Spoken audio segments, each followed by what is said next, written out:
If you're looking to learn about marketing, branding, and leveraging social media as a platform to amplify your brand from a very experienced real estate investor and somebody that's been in this industry since 2006, then today's episode is going to be for you. I have my really good friend Eric Brewer on the show. Eric has been on the show before in the previous life of the REI Marketing Weekly, but today we talk about branding and how he leverages social media to amplify the brand for Integrity First Home Buyers, which is his organization out there in York, Pennsylvania. The Northeast is a very competitive area of the country to operate a real estate business, wholesaling. He does novations as well, flipping, whatever it is that you're doing in the real estate space. That area is really tough to build a brand because there's so many people out there. It's such a densely populated area. Eric is I would consider one of the most creative marketers that I've seen in our industry and in our space. He tries a lot of things. He gives effort and gives enough time for each one of those marketing channels to be able to bloom and blossom and then actually either show results or they die off and then he cuts it off and tries something else.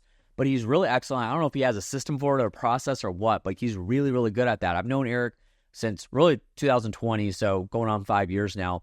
And I've had the pleasure to work with him and his organization many times. And that is just one of the number one things I've noticed about him is that he's willing to try stuff in the marketing space and put it out there, fully commit to it, and seeing if it actually works instead of just pulling back after trying it for a month or whatever. But in the world of branding and content creation, that sort of thing, Eric does a really, really good job of consistently putting out social media. If you're friends with him on Facebook or if you follow him on Instagram or whatever, you're going to be able to see that. You see a lot. He goes live in his car. Like, I don't know if he still does it every day now, but for a long time, he was doing that and just providing some sort of value about something he learned maybe the day before or whatever, or maybe it was a case study of a deal that went down. He puts a lot out there. And that kind of goes back to one of the episodes we talked about with Seth Hardy, where basically, like, if people don't know who you are or what you do, then there's no shot at you being able to grow any kind of a brand. Eric is very consistent with putting content out, very consistent with delivering value. So today's episode is going to be a really, really good one. We talk about how he's able to leverage social media, how he's able to leverage branding, put stuff out there. He's been around the block. He's put out billboards. He's done direct mail, lots of that, lots of social media advertising and the whole thing. So you guys are going to learn from a very experienced real estate investor today. And so I would encourage you to take notes. Make sure that you pay very, very close attention to everything he says and, take it and implement it. Additionally, if you guys are interested, Eric does provide a novations training program. So if you're interested in learning about how to invest in novations and run that side of the business, novations have been, kind of a hot topic over the last couple of years, but Eric is known as one of the best in our space for providing that kind of content and that training. So you can go to thebrewermethod.com to be able to learn more about that. Again, that's the Brewer Method and learn more. So you guys enjoy this episode. Again, make sure you take notes and pay very close attention. Here's Eric Brewer. Welcome back to the REI Marketing Weekly. It's your host, Josh Culler. Today, I have my very good friend, Eric Brewer, out of Harrisburg/York. We've done quite a bit of business together in the past, known you for a few years, obviously a part of a few masterminds together. And you're somebody that you live, breathe, and eat what you preach, which is one, very admirable as well. But in addition to that, it's like, that's not common, which kind of sucks in our industry. However, when you do find those people, it's like you want to latch onto them. So one of the things that we're going to be talking about today is exactly that. It's branding, the way that branding does work. And I know a lot of people that, like, if you're listening right now, a lot of people look at branding as like, marketers try to chalk it up to being like brand awareness and using terms like that. And I think, Eric, in today's day and age, when you use terms like that, people are automatically turned off by it because they think like there's no, you use the word specifically before we hopped on your ROI to it. Me, I've been in the real estate space now going on 13 years, and real estate investors have this, it's a good habit in some cases, but a bad habit in some cases to try to tie a certain dollar to every single task that's done in their business. And while there's a time and place for that, sometimes it's really difficult to do. So branding wise, you are somebody that pours a lot of effort into that. You take social media very seriously, you take content very seriously. Talk about some of the things that you're doing on the marketing side of your business that really is applicable to branding and how you leverage and treat it. Yeah. So it's all, I would say, relatively new for me. But I'm going to give you a little bit of history of like how this like unraveled into a big focal point for us right now. It's a quarterly priority for us that we started on July 1, and I'll give you like what our version of finished would look like by the time we finish up this quarter. So, by the way, we do all the other marketing stuff, right? So we're on TV, radio, direct mail, cold calling, texting, Facebook ads, PPC, SEO. We do all of it. Our current marketing budget in one market's $110,000 a month, and 60 in a slightly smaller new market that we've started. So we're upwards of $2 million a year in marketing. Mm-hmm. Most of that is like direct response marketing, right? Like we send a postcard and hope that they call. We run a TV ad and hope that they call. And, we've been doing that for a long time, but it's very transactional, right? It's like this machine that's just got to keep going and going and going. If I stop direct mail, the leads stop coming in. Yeah. And I don't know, it was 5 years ago, somebody got me into doing Facebook live videos. And I think I started with, we actually had like a news desk set up in this guy's office, and I would go there once a week, and it was the weekly real estate show with Eric. Yeah. We did like an hour show. I would bring on guests. We talked about real estate topics. And then it was a little bit of like, what we now know as the podcast format is where you get a guest on. And generally speaking, if you get a good guest, they'll have like some interesting content that leaks out, right? If you ask good enough questions. And dude, it was crazy. Like people would start messaging me or calling me, and they would say like, hey, dude, I've been watching your Facebook stuff. Like, I need help with this, or, could you get me a contractor? And initially it was like kind of annoying because I'd opened myself up to all of this free help I was giving people. Yeah. I generally try and I've always had a problem saying no to people. Sometimes that serves me well. Other times it gets me overcommitted sometimes. But so it was like partially annoyed, but I was also getting a little bit of fulfillment out of it because I was able to help people for sure that I wasn't helping before. Then there would be like deals that came rolling in. I was like, oh, well, this is kind of interesting, right? Where I would get a lead from someone that I only knew because of Facebook. Like we maybe never had any actual physical interaction where I met him in person, or I did, and it was 15 years ago, and our only interaction up to this point was them following me on social media. So then this show, right, I got like a little bit of results from it. I'm like, well, I can't just do this once a week. Like, I'll do this every day. So I did it every day. If you follow me on social media, I have a phone. It's mounted to my dash, and I would talk about real estate topics. Well, in 6 months, I had talked about every real estate topic I could think of. And I was like, well, I can't stop doing this. I kind of enjoy it. Plus I'm getting some like attention and results and this good feedback from it. So I read a good bit, and I just started sharing things that I was learning from reading during these calls. And that turned into like me sharing life lessons, turned into me like, videoing and going live at my kids' basketball. You almost treat it like it was documenting in a way. It's like documenting your journey. Yeah, it was like a, 4-minute episodes of a documentary. It was like, if you and I never met, you would kind of know where I eat. You would sort of know a little bit about my wife and my kids. You would have a kind of an understanding of where I worked and what I did for a living. Mm-hmm. And we measured it in 2019. And I had presented on this at actually one of the masterminds you and I are in. I got $696,000 of profit from strangers, what we labeled as a stranger, someone I like didn't have a meaningful relationship with outside of social media in 1 year. So into my inbox, almost $700,000 of profit. And I was like, whoa. So, effectively what I realized was that was branding. Yeah. Right? I wasn't talking about us buying or selling homes. I wasn't talking about, send me leads. It wasn't an ad. I never spent $1 boosting or doing anything with any of that content.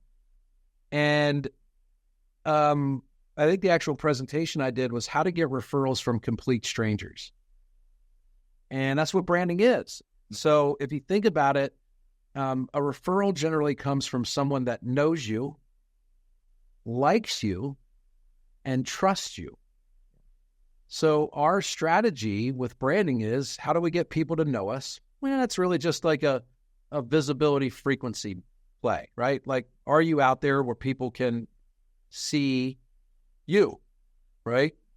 The like you is the tricky part, I think, with branding. And if you try and get people to like you, it may guide you down a path of being something that you're not. Yeah, for sure. So when I say like you, there's like an asterisk next to it, and the instructions on that manual would say, be yourself, right? And if people like you, that's great.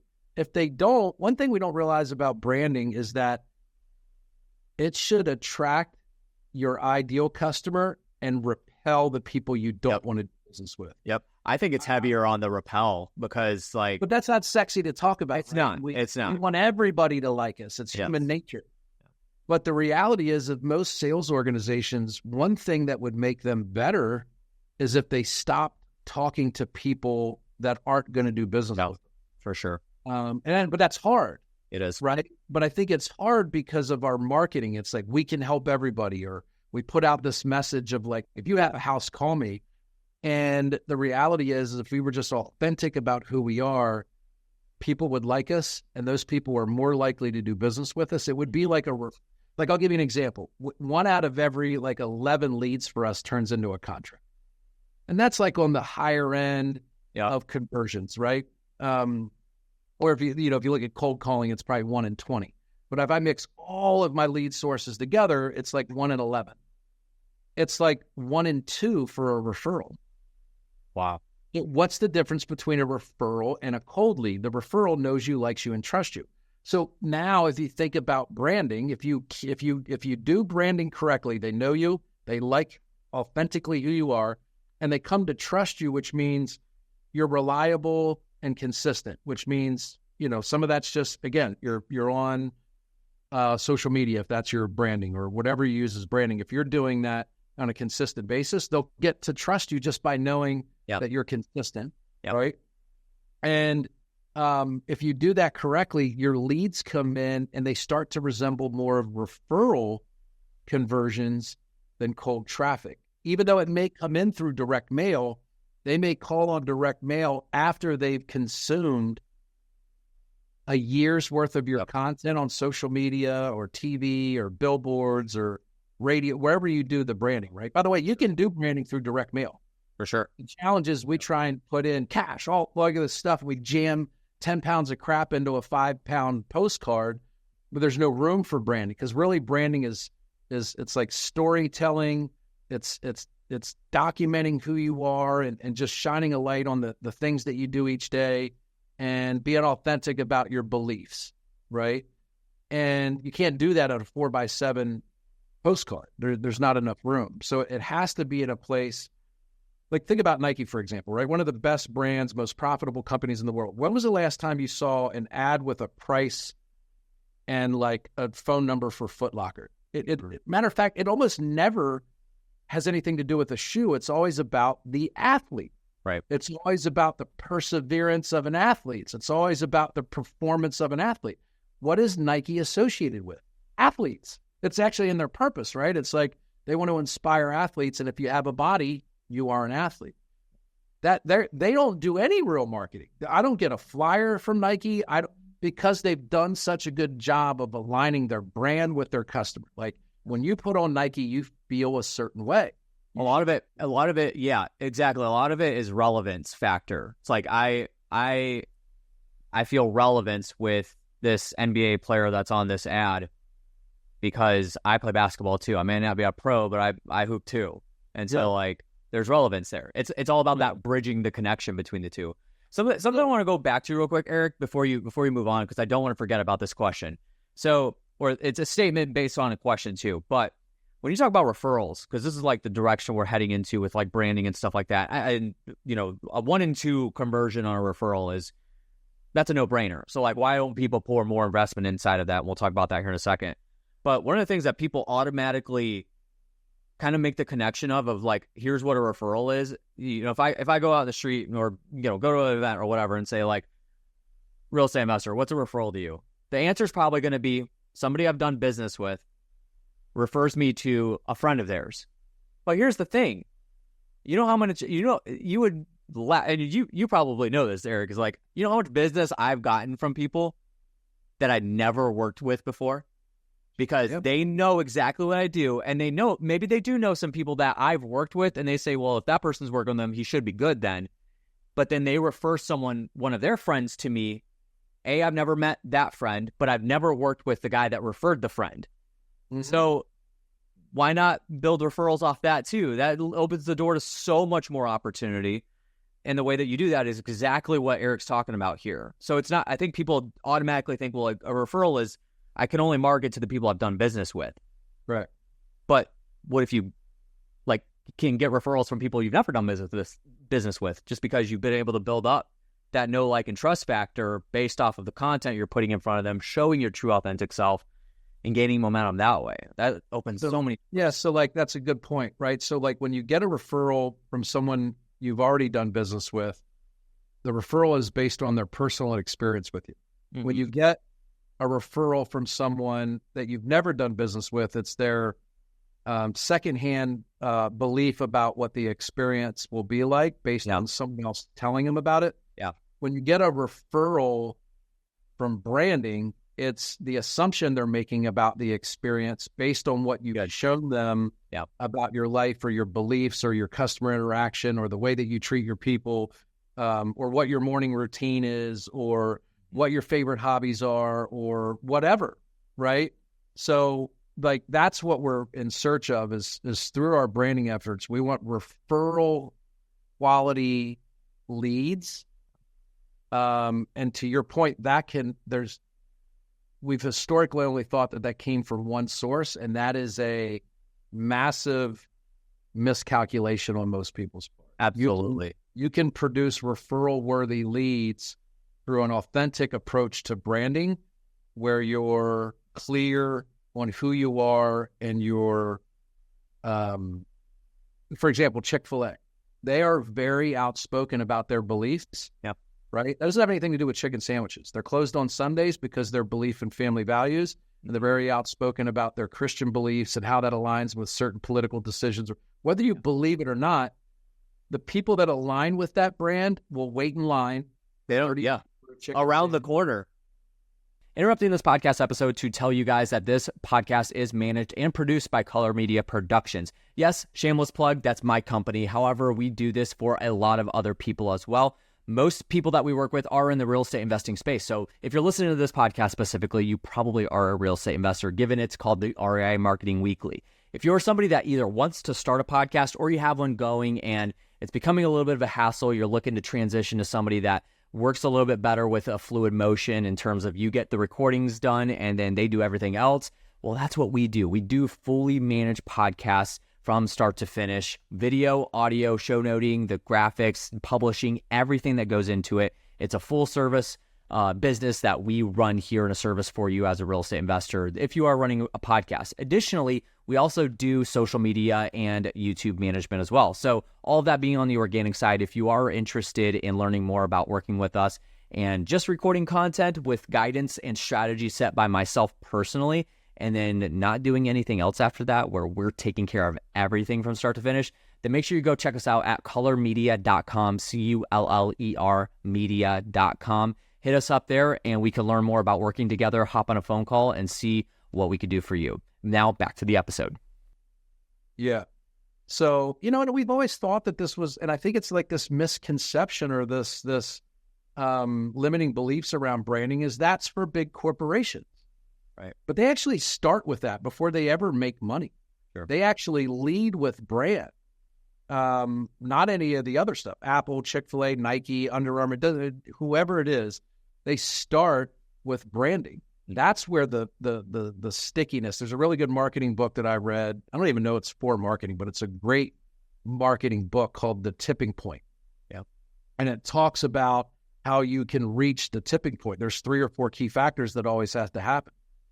And, there has to be a tipping point. And I believe in our real estate business, we'll never reach that tipping point as long as we live at the transactional direct response marketing level if we don't figure out branding, right? Because branding effectively is when you get a lead without any direct, someone should think of you, and it's not because they got a postcard. Like we do billboards, right? They're like almost controversial in our space and niche because no one can ever attribute a lead to it. Right.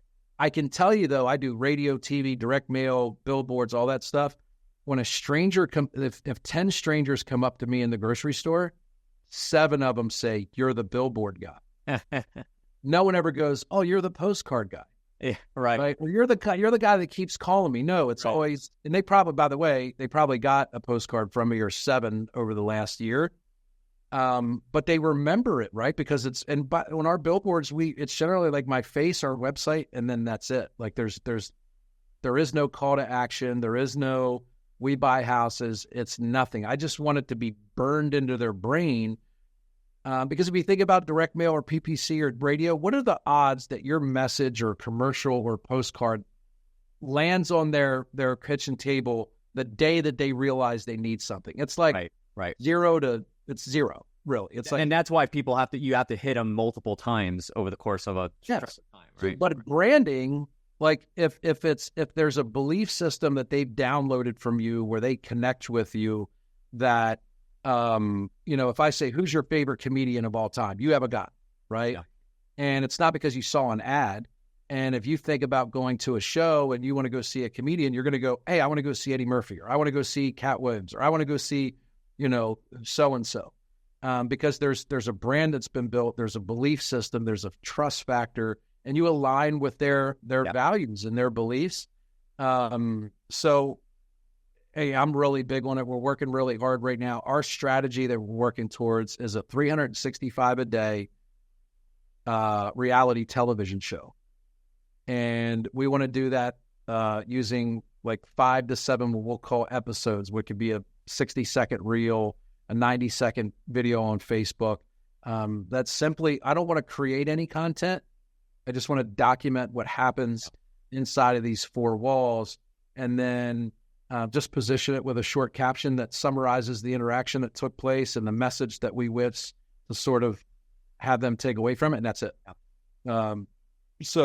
Anyway, that's my... Forgive me if you've already mentioned it. How long have you been doing, let's say, like actively doing social media, like putting out videos? I know you talked about how you got it started. How long have you been doing anything? Yeah.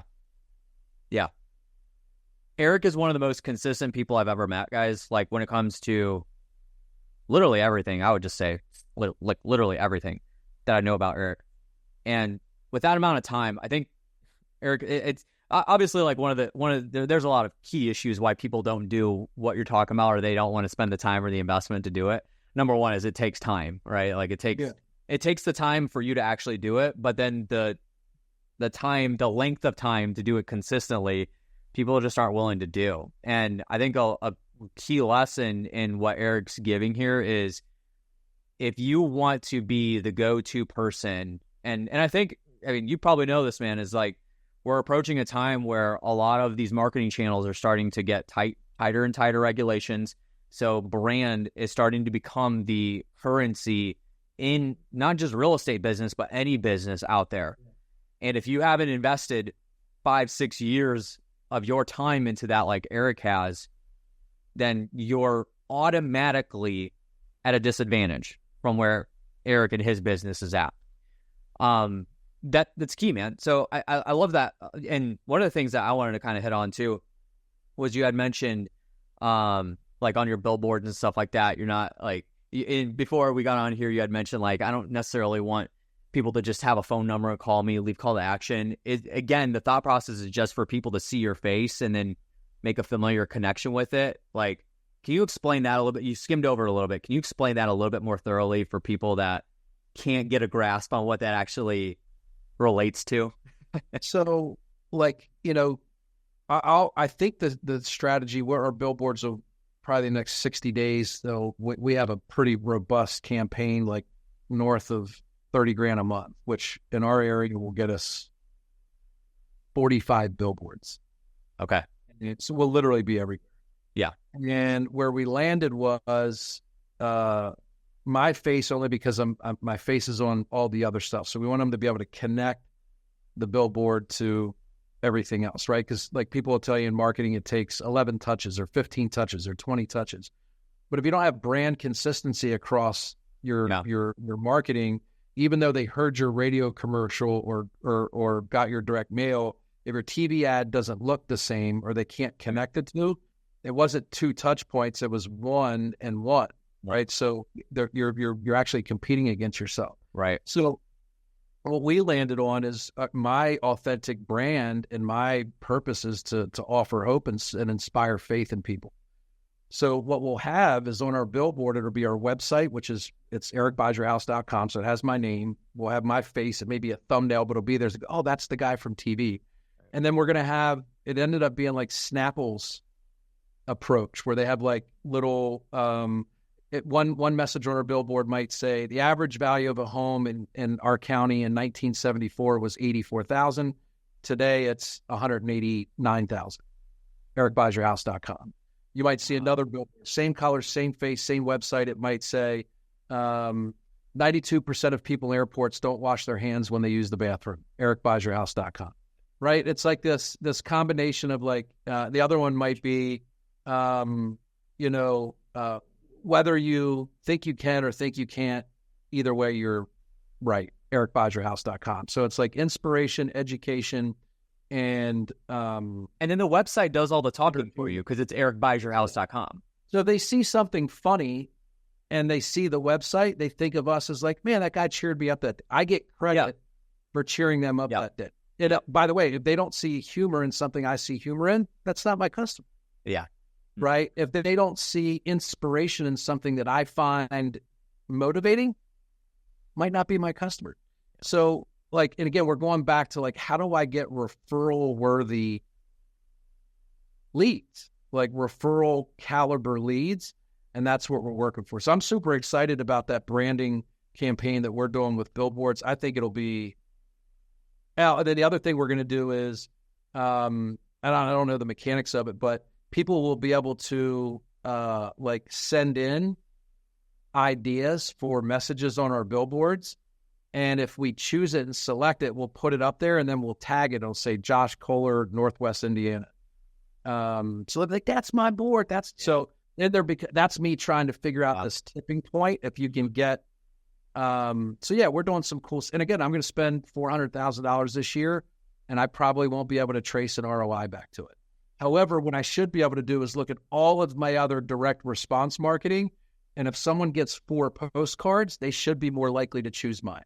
If someone sees 3 TV ads, they should be more likely to choose mine. Mm-hmm. If someone gets a cold call from me and they've gotten 10 other ones like everybody does, they should go, oh, you're the billboard guy?